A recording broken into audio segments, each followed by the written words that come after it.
Exodus 21. Now these are the rules that you shall set before them.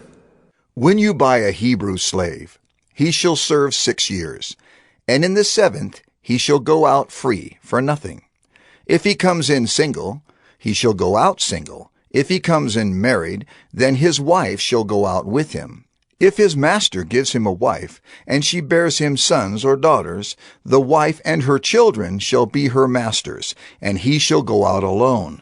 But if the slave plainly says, I love my master, my wife, and my children, I will not go out free, then his master shall bring him to God, and he shall bring him to the door or the doorpost, and his master shall bore his ear through with an awl, and he shall be his slave forever. When a man sells his daughter as a slave, she shall not go out as the male slaves do.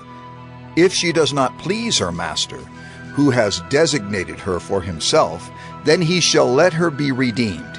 He shall have no right to sell her to a foreign people, since he has broken faith with her.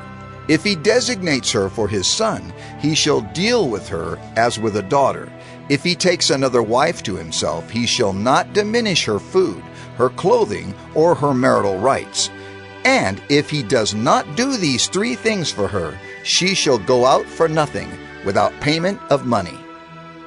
Whoever strikes a man so that he dies shall be put to death. But if he did not lie in wait for him, but God let him fall into his hand, then I will appoint for you a place to which he may flee. But if a man willfully attacks another to kill him by cunning, you shall take him from my altar, that he may die. Whoever strikes his father or his mother shall be put to death. Whoever steals a man and sells him, and anyone found in possession of him, shall be put to death. Whoever curses his father or his mother shall be put to death. When men quarrel, and one strikes the other with a stone or with his fist, and the man does not die but takes to his bed, then if the man rises again and walks outdoors with his staff, he who struck him shall be clear. Only he shall pay for the loss of his time, and shall have him thoroughly healed. When a man strikes his slave, male or female, with a rod, and the slave dies under his hand, he shall be avenged. But if the slave survives a day or 2, he is not to be avenged, for the slave is his money.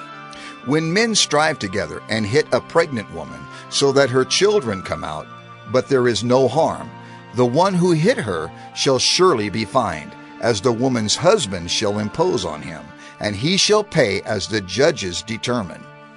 But if there is harm, then you shall pay life for life, eye for eye, tooth for tooth, hand for hand, foot for foot, burn for burn, wound for wound, stripe for stripe. When a man strikes the eye of his slave, male or female, and destroys it, he shall let the slave go free because of his eye.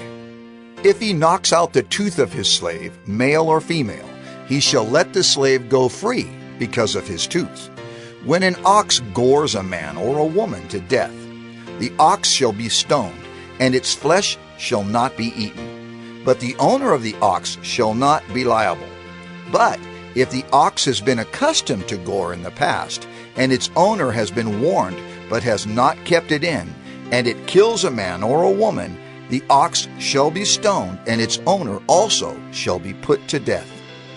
If a ransom is imposed on him, then he shall give for the redemption of his life whatever is imposed on him.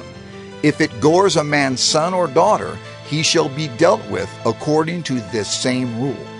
If the ox gores a slave, male or female, the owner shall give to their master 30 shekels of silver, and the ox shall be stoned. When a man opens a pit, or when a man digs a pit, and does not cover it, and an ox or a donkey falls into it, the owner of the pit shall make restoration. He shall give money to its owner, and the dead beast shall be his. When one man's ox butts another's, so that it dies, then they shall sell the live ox and share its price, and the dead beast also they shall share. Or if it is known that the ox has been accustomed to gore in the past, and its owner has not kept it in, he shall repay ox for ox, and the dead beast shall be his.